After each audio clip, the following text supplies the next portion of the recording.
Hello guys, welcome back to Darshini blogs. So ಏನಪ್ಪ ಹುಡುಗಿ bag ಹಾಕ್ಕೊಂಡು ಎಲ್ಲಿಗೆ ಹೋಗ್ತಿದ್ದಾಳೆ ಅಂತ ಅನ್ಕೊತಿದ್ದೀರಾ?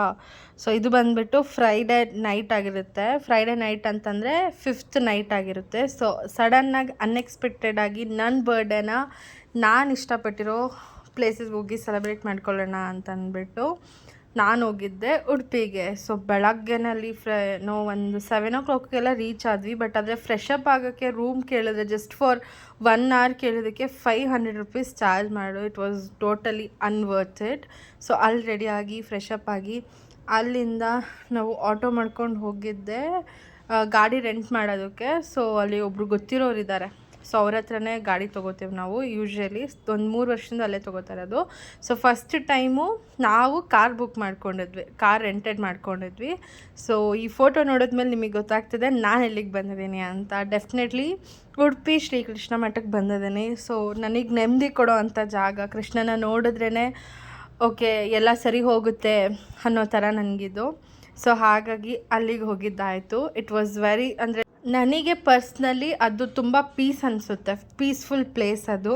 ಆಮೇಲಿಂದ ನನಗೆ ಉಡುಪಿ ಮಲ್ಲಿಗೆ ಹೂವು ತುಂಬ ಅಂದರೆ ತುಂಬ ಇಷ್ಟ. ಸೊ ಹಾಗಾಗಿ ನನ್ನ ಡೂಡ್ ಹೋಗ್ಬಿಟ್ಟು ತೊಗೊಂಬಂದರು ಬರ್ಡೇ ಸ್ಪೆಷಲ್ ಅಂತ. I was very happy for that. ತೊಗೊಂಬಂದು ಆ್ಯಕ್ಚುಲಿ ನಾವು ಲೈನಲ್ಲಿ ನಿಂತ್ಕೊಂಡ್ಬಿಟ್ಟಿದ್ವಿ, ಅಲ್ಲಿಗೆ ಹೋಗಿ ತೊಗೊಂಬಂದ. It made my day.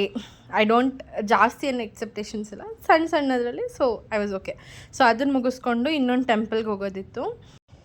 Next ನಾವು ಬಂದದ್ದು ಶಂಕರನಾರಾಯಣ ಟೆಂಪಲ್ ಹತ್ರ. ಸೊ ಶಂಕರನಾರಾಯಣ ಟೆಂಪಲ್ ಬಂದುಬಿಟ್ಟು ಕುಂದಾಪುರ ಉಡುಪಿ ಸೈಡ್ ಆ ಕಡೆ ಸೈಡ್ ಇರೋರಿಗೆ ಕೂಡ ಗೊತ್ತಿರುತ್ತೆ ಯಾವ ಟೆಂಪಲಿಗೆ ಬಂದಿದ್ದೀವಿ ಅಂತ. ಅಲ್ಲಿ ಹೋಗಿದ ಕೂಡಲೇ ಸ್ವಲ್ಪ ಅಲ್ಲಿ ಕಣಿ ಕೇಳೋದಿತ್ತು, ಅದೆಲ್ಲ ಬರೆಸಿ ಊಟ ಮಾಡ್ಕೊಂಡು ಬಂದ್ವಿ. ಊಟ ಮಾಡ್ಕೊಂಡು ಬರೋಷ್ಟೊತ್ತಿಗೆ ಅಲ್ಲಿ ಕಣಿ ಹೇಳೋದು ಸ್ಟಾರ್ಟ್ ಆಯಿತು. ಅಲ್ಲಿನೂ ಕೂಡ ಆ ಪೂಜೆನೂ ಕೂಡ ಮುಗಿಸ್ಕೊಂಡು ನೆಕ್ಸ್ಟ್ ನಾವು ಹೊಟ್ಟಿದ್ದು ಬಂದುಬಿಟ್ಟು ಧರ್ಮಸ್ಥಳಕ್ಕೆ.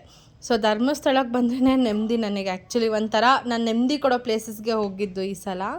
ಸೊ ಅಲ್ಲೂ ಕೂಡ ದೇವ್ರ ದರ್ಶನ ಒಳ್ಳೆ ರೀತಿಯಲ್ಲೇ ಆಯಿತು. ದರ್ಶನ ಎಲ್ಲ ಮುಗಿಸ್ಕೊಂಡು ನೆಕ್ಸ್ಟ್ ನಾವು ಹೋಗಿದ್ದೆ ಊಟಕ್ಕೆ ಹೋಗಿತ್ತು. ಬಿಕಾಸ್ ಧರ್ಮಸ್ಥಳಕ್ಕೆ ಹೋಗ್ಬಿಟ್ಟು ಅಲ್ಲಿನ ಪ್ರಸಾದ ಮಿಸ್ ಮಾಡೋಕ್ಕಾಗುತ್ತಾ. ಸೊ ಹಾಗಾಗಿ ಪ್ರಸಾದ ಎಲ್ಲ ತಿಂದ್ಕೊಂಡು ಆಚೆ ಬಂದು ನಾವು ಸ್ವಲ್ಪ ಫೋಟೋಸ್ ಎಲ್ಲ ತೊಗೊಂಡ್ವಿ. ಫೋಟೋಸ್ ತೊಗೊಂಡು on the way return. Actually ಇವತ್ತು ಫಸ್ಟ್ ಡೇ ಇತ್ತಲ್ವ. ಸೊ 3 ಟೆಂಪಲ್ಸ್ನ ಕವರ್ ಮಾಡ್ಕೊಳ್ಳೋಣ ಅಂದ್ಕೊಂಡ್ವಿ. ಬಟ್ ಅದು ತುಂಬ ಲೇಟ್ ಆಗೋಯಿತು. ಸೊ ಹಾಗಾಗಿ ಅಲ್ಲೇ ಸ್ವಲ್ಪ ಹೊತ್ತು ಟೈಮ್ ಸ್ಪೆಂಡ್ ಮಾಡಿಕೊಂಡು ದೇವ್ರನ್ನೆಲ್ಲ ನೋಡಿಕೊಂಡು ಫೋಟೋಸ್ ತೊಗೊಂಡು ಆಚೆ ಬರ್ತಾ ಚಂದ್ರನ್ ಕೂಡ ನೋಡಿಕೊಂಡು ರಿಟರ್ನ್ ಉಡುಪಿಗೆ ಹೋಗ್ತಿರ್ಬೇಕಾದಾಗ ಸಣ್ಣದಾಗಿ ಶಾರ್ಟ್ ಟೀ ಬ್ರೇಕ್ ತೊಗೊಂಡು ನನ್ನ ಹತ್ರ ಇದ್ದಿದ್ದು ನಮ್ಮ ಡೂಡ್ ತೊಗೊಬಂದು ಕೊಟ್ಟಿದ್ದು ರೋಸು ಮತ್ತು ಉಡುಪಿ ಮಲ್ಲೆ ಇತ್ತಲ್ಲ ಅದೆರಡು ಫೋಟೋನು ತೊಗೊಂಡೆ.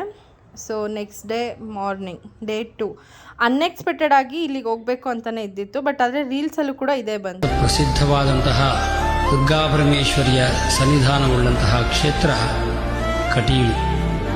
ನಂದಿನಿ ನದಿಯ ಮಧ್ಯದಲ್ಲಿರತಕ್ಕಂತಹ ದ್ವೀಪ ದೇವಸ್ಥಾನ, ಜಲದುರ್ಗಿ ಅಂತಲೂ ಇದನ್ನು ಕರೀತಾರೆ. ಅತ್ಯಂತ ಪ್ರಸಿದ್ಧವಾದದ್ದು.